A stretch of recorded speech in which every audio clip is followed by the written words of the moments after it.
12 година, час новин на АТР. Ви дивитеся «Заман», 8 грудня, 1380-й день анексії Криму, студія Ескандер Меметов. Рекордно швидко, за 24 дні до Нового року, Верховна Рада ухвалила проект Держбюджету України на наступний рік. Депутати працювали майже до опівночі. Зрештою, за головний фінансовий документ країни проголосували 273 нардепа. В уряді документ назвали бюджетом зростання, прогнозують збільшення доходів на рівні 3% до 1 мільярда 155 мільйонів гривень. Інфляція впаде з 11 до 9%. Витрати на модернізацію та утримання українського війська витратять понад 165 мільярдів гривень. У 2018-му планують побудувати понад 4 тисячі квадратних метрів нових доріг.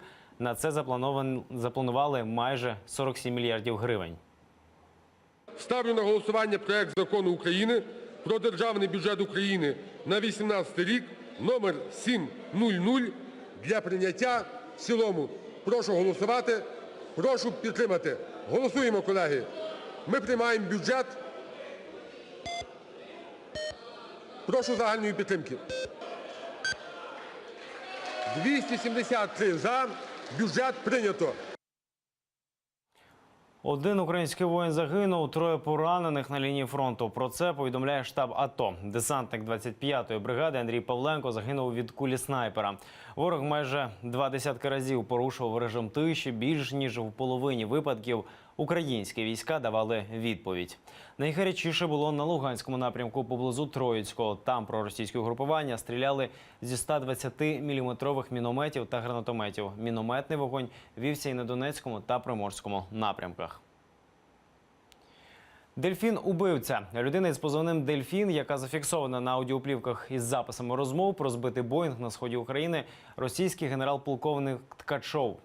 Це результат розслідування міжнародної групи Bellingcat щодо катастрофи у 2014 році рейсу MH17. Нідерландські слідчі не кажуть, як саме причетний «Дельфін» до збитого літака, але відзначають, що його роль ключова. Експерти проаналізували його голос і дійшли висновку. Він належить Миколі Федоровичу Ткачову, генерал-полковнику Збройних сил Росії, ветерану чеченських воєн. До 2012 року генерал був військовим радником сирійського уряду. Досліджували голос паралельно в університеті Колорадо та у Литовському центрі судової експертизи. Боїнг 777, який летів з Амстердама до Куала-Лумпур у липні 2014-го, був збитий ракетою СРК «Бук». Міжнародне розслідування довело, що комплекс із бойовим екіпажем переправили із Росії. Після пострілу він знов перетнув кордон у зворотньому напрямку. Тоді загинуло 298 людей. Будет сегодня, да? Ну, чем раньше, тем лучше. Его надо загрузить, замаскировать и увезти.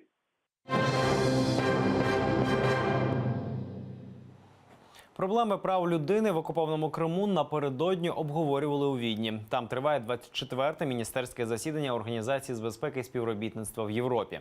На засіданні виступили нещодавно звільнені з російського полону заступники голови Меджлісу кримсько-татарського народу Ахтем Чийгоз та Ільмі Умеров.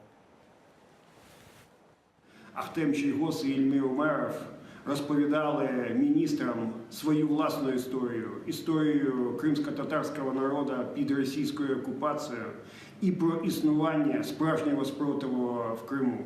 Це реально дуже важливо. І всі міністри відзначали, якщо у нас є такі особистості, ми однозначно підемо вперед. Надвечір Павло Клімкін уперше провів із російським колегою Сергієм Лавровим двосторонні перемовини. Раніше міністри зустрічалися лише в нормандському форматі. Нинішня зустріч – це перша двостороння. Вона пройшла за зачиненими дверима. У своєму твіттері Клімкін повідомив, що обговорювали питання обміну заручників. Про враження від поїздки до Відню Ільмі Умеров та Ахтем Чийгоз розповіли телеканалу АТР одразу після приземлення у Борисполі. Кажуть, отримали в Раді міністрів ОБСЄ повну підтримку. Вони завірили заступників голови Меджлісу, що санкції з Росії не знімуть за жодних обставин, аж допоки Крим не повернеться в Україну. Ті страны, які сьогодні були на цьому совещании представлені, проголосують за резолюцію ООН в середині декабря і будуть підтримувати усиление санкций, а не их ослабление или отмену. Нині Ільмі Умеров та Ахтем Чийгоз готують позови до суду на адміністрацію президента Росії Путіна. Вони вимагають розсекретити укази про їхнє так зване помилування. Дані необхідні, аби розуміти свій юридичний статус. Раніше адміністрація російського президента відмовилася добровільно надати пояснення щодо підстав звільнення колишніх бранців. Отказ дать нам разъяснение, на каком основании Россия нас экстрадировала в Турцию,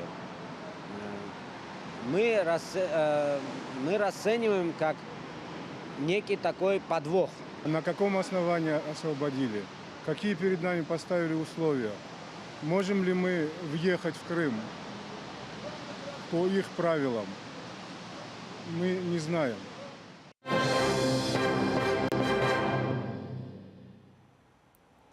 Через інсульт, який позавчора переніс Асан Чапух, у нього віднялася ліва сторона тіла. Про це телеканалу АТР повідомив його адвокат Айдер Азаматов. Захисник розповів, напередодні бачився з підзахисним. Асану Чапуху вкрай зле, він погано говорить та ледь рухається. Керівництво СІЗО, попри письмове прохання, затриманого жодних заходів досі не вжило. Лише сьогодні, коли вже адвокат надав письмову заяву про стан здоров'я Асана Чапуха, очільник установи пообіцяв організувати медичну допомогу. Его просто выволокли ко мне, там ему помогал его сокамерник, а левая часть у него не работала, ходить он сам не может, он может присесть, но встать сам тоже не может, то есть я ему помогал выйти из кабинета, он говорит, но ему тяжело говорить, левая часть, он говорит, он не может ее контролировать. Визуально я считаю, что это микроинсульт, и он сам сказал, что это микроинсульт. Фігурантам сімферопольської справи Хізбут-Тахрір розглядають продовження міри запобіжного заходу.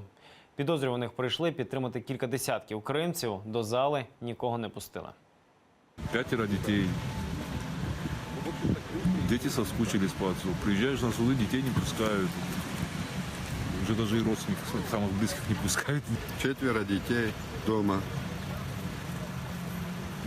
Бабушка на иждивении. Он присматривал за бабушкой. Ей 90 лет. Незаконно обвиняют. Беспредел. Мы зайти не смогли. Объяснили это тем, что закрытое заседание. Вот сейчас мы пишем жалобы, что нас не пропустили. О 10-й за кримським часом почали розгляд справи Айдера Саледінова та Узаїра Абдулаєва. Дружина Узаїра зайшла до будівлі суду, утім на неї склали адміністративний протокол. Я была свидетелем того, как Фиру Абдулаеву завели в комнату для составления административного протокола. Дело в том, что ее адвокат, с которым заключен договор, сегодня не пришел, и она не знала фамилию назначенного адвоката. И поэтому прошла в канцелярию, чтобы уточнить эти данные. Ее пропустили за нарушение приказа приставов. Вам положен административный штраф. Прозрачно, да? Зараз слухають справи щодо Теймура Абдулаєва, Еміля Джамадєнова і Рустема Ісмаїлова. Так звану сімферопольську п'ятірку затримали торік, 12 жовтня. Їх звинувачують в участі у забороненій в Росії організації Хізбут-Тахрір. Фігуранту у так званій справі українських диверсантів Андрію Захтею дозволили побачитися із дружиною в СІЗО. Про це телеканал АТР розповіла сама Оксана Захтей. І чоловіка помістили в напівпідвальне приміщення. Там сиро, у нього погіршився стан здоров'я.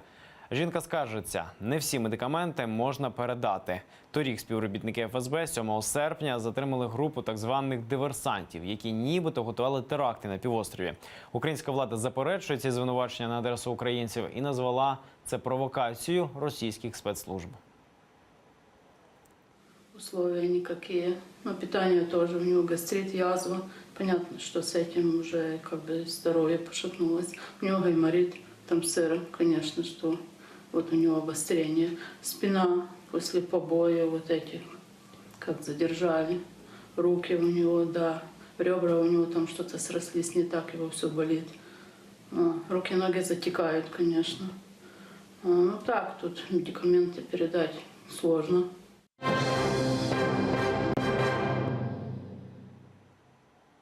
Ердоган закинув пробний камінь та здійснив історичний візит. Президент Туреччини вперше після перерви у 65 років відвідав Грецію. Напередодні поїздки до Афін Реджеп Таїп Ердоган заговорив про перегляд кордону із Грецією. Йдеться про розмежування між країнами в Егейському морі за Лозаннським мирним договором після розпаду Османської імперії.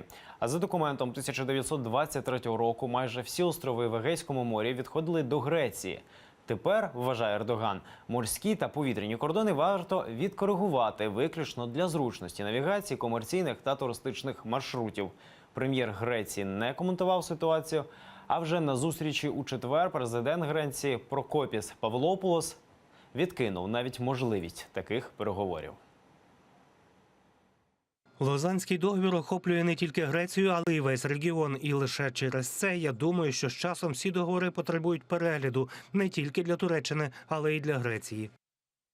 Лозаннський договір визначає територію та суверенітет Греції та Європейського Союзу. І цей договір для нас не підлягає обговоренню. Він не має ніяких недоліків, його не потрібно переглядати або оновлювати. 17 палестинців отримали поранення в зіткненнях з ізраїльською армією. Сутички відбулися на західному березі річки Йордан та у секторі Гази. Протестувальники підпалювали шини, а також кидали каміння в ізраїльських військових. Протести почалися услід за визнанням президентом Сполучених Штатів Америки столицею Ізраїля міста Єрусалім. Останні півстоліття за містом зберігався статус-кво. Столицю своєї майбутньої держави Єрусалім прагнули зробити й палестинці. У відповідь на рішення Білого дому угрупування Хамас закликало палестинців взяти участь у новій інтифаді та влаштувати у п'ятницю День гніва.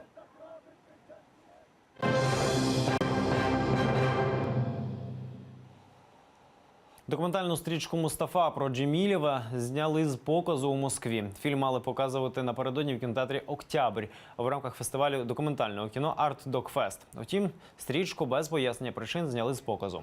Фільм «Мустафа» розповідає про історію боротьби Мустафи Джемілєва за повернення в Крим від судових переслідувань до ув'язнення в таборах СРСР. Зняв стрічку кримсько-татарський режисер Ахмед Серехаліл. Адміністрація кінотеатру, що зняла фільм з показу, ситуацію не коментувала. Фильм был снят по телефонному звонку. Это не вина организаторов, а это вина тех властей, которые сейчас находятся в Москве, в России. Это было точечное давление на кинотеатр. Крымско-татарский фильм, да, про лидера Мустафу Джемилева. Власть напугала.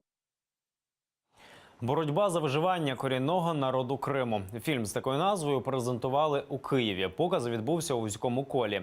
Переглянути стрічку до Кримського дому прийшли представники кримсько-татарської спільноти. У фільмі історія кримських татар від часів Кримського ханства до сучасності. Особливий акцент на подіях 2014 року. Фільм англомовний. Творці стрічки кажуть, зробили так, аби поширювати його за кордоном та донести до як більшої кількості людей нюанси боротьби кримсько-татарського народу за свою свободу. Две основных части. Это история и трагедия крымско-татарского народа, и вторая часть – это борьба, ненасильственная борьба, что крымские татары не просто народ, подвергшийся, у которого трагическая судьба, а это народ, который борется за свои права и свободу. Наразі це всі новини. Аби знати більше, дивіться наступний випуск «Заман» менш ніж за годину. Будьте з нами.